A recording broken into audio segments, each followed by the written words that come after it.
우리는 며칠 동안 누가복음 복음을 통해서 예수님이 어떤 분이신지, 그리고 그 예수님을 따르는 제자들은 어떤 태도를 가져야 하는지에 대해 살펴보았습니다. 예수님은 메시아 구원자 하나님이십니다.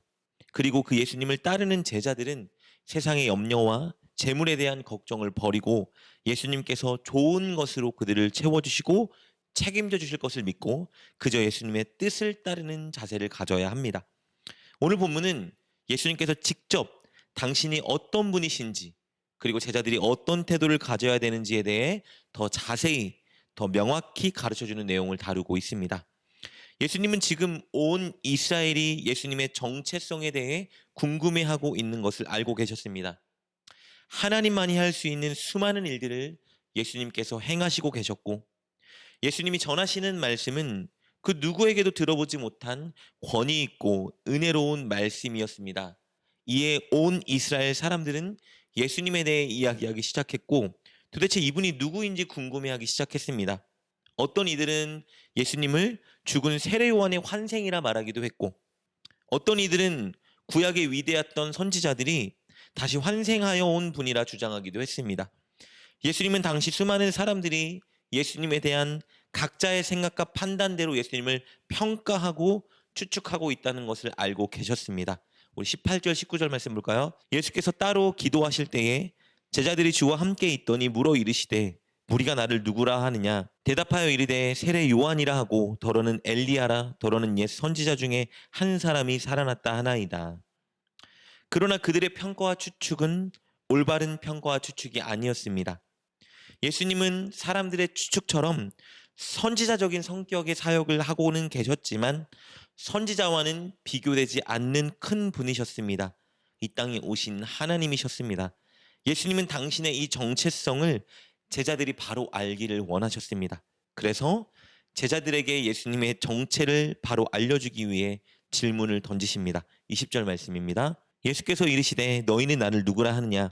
베드로가 대답하여 이르되 하나님의 그리스도이시니이다 하니, 예수님의 질문에 대해 예수님을 향한 충성심과 열정이 가장 컸던 베드로가 답합니다. 예수님은 하나님이 보내신 그리스도이십니다. 이 말은 예수님은 메시아, 즉 구원자이십니다라는 뜻입니다. 베드로의 이 답변은 맞습니다. 예수님은 하나님이 이 땅에 보내신 메시아, 즉 구원자가 맞으시죠. 베드로는 예수님이 원하시는 답변을 들이밀었습니다. 그러나 베드로도 그의 제자들도 이스라엘 모든 사람들도 한 가지 큰 문제를 가지고 있었습니다. 그들은 예수님을 자신들의 틀에 맞는 메시아, 자신들의 소원을 이루어질 메시아로 오해하고 있었다는 겁니다. 예수님은 베드로의 답변처럼 사람들을 구원하기 위해 하나님께서 이 땅에 보낸 메시아가 맞지만, 그리스도이시지만 예수님이 행하실 구원의 방식은 그들이 기대하는 것과는 완전히 달랐습니다.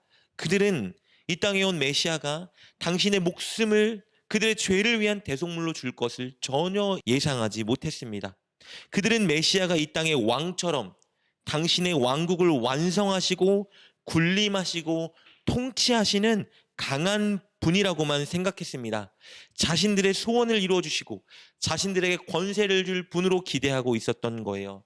결코 메시아가 사람들의 죄를 위해서 당신의 목숨을 내어놓고 비참하고 낮은 모습으로 죽게 될 것을 상상하지도 못했습니다. 즉 그들은 영광만 있고 고난은 없을 것이라 생각했던 것입니다. 그러나 예수님은 사람들을 구원하기 위해 당신의 목숨을 내어주시기 위해 이 땅에 오셨습니다. 예수님은 그 진리를 가르쳐 주시기 위해서 베드로가 제시한 답변에 설명을 더하십니다. 22절 말씀입니다. 이르시되 인자가 많은 고난을 받고 장로들과 대제사장들과 서기관들에게 버림받아 죽임을 당하고 제3일에 살아나야 하리라 하시고, 예수님은 당신께서 인간의 구원을 위해 버림받고 죽임당하고 부활하셔야 될 것을 말씀해 주십니다. 그렇게 해서 그들을 묶고 있는 죄와 사망의 권세를 끊어내야 했기 때문입니다. 이것이 진짜 메시아만이 할 수 있는, 메시아만이 해야 하는 일이었습니다. 예수님은 그것을 말씀해 주고 계십니다. 그리고 이어서 이런 메시아 예수님을 따르기 위한 진정한 제자의 태도가 무엇인지 말씀해 주십니다. 그것은 예수님과 같은 길을 걸어가는 것입니다. 23절 말씀입니다. 또 무리에게 이르시되 아무든지 나를 따라오려거든 자기를 부인하고 날마다 제 십자가를 지고 나를 따를 것이니라. 예수님의 제자는 첫째, 자기를 부인해야 합니다. 당시에 나라는 사람의 정체성은 나 홀로 결정되지 않았습니다. 나를 둘러싼 가족과 친족과 민족이라는 관계망 안에서 나라는 존재가 형성될 수 있었습니다. 유대인은 강한 가족과 민족 공동체로 결속되어 있었기 때문에 나 개인 혼자만의 따로의 스스로의 정체성은 없었습니다. 나라는 사람은, 나 개인은 늘 내 가족과 친족과 민족에 의해 결정되는 사람이었습니다. 그렇다면 이런 사회에서 자기를 부인한다는 것은 지금 나라는 사람과 관계하고 있는 모든 관계와 세계관을 거절한다는 의미를 가지고 있는 것입니다. 즉, 내가 의존하는 사람들, 나를 형성하고 가르쳤던 그 가치관이 아니라 이제는 예수님과의 관계에 의존하고 예수님의 말씀에 절대적으로 내 가치관을 확립하고 살아가는 존재가 되어야 한다는 의미인 것입니다. 즉, 자기를 부인한다는 것은 기존의 정체성과 가치관을 거절하고 예수님만 철저히 의지하고 예수님 말씀만 따라 결정하고 행동하는 자가 된다는 의미입니다. 완전히 새로운 존재로 살아가겠다는 결의인 것이죠. 그리고 둘째, 예수님의 제자는요, 날마다 십자가를 지어야 합니다. 날마다 십자가를 진다는 것은 하나님의 뜻에 반대되는 세상에 대해서 날마다 죽은 자처럼 살아가는 것을 의미하고 예수님 말씀에 순종할 때 다가오는 고난과 처형을 감수하고 받아들이는 삶을 살겠다는 결의인 것입니다.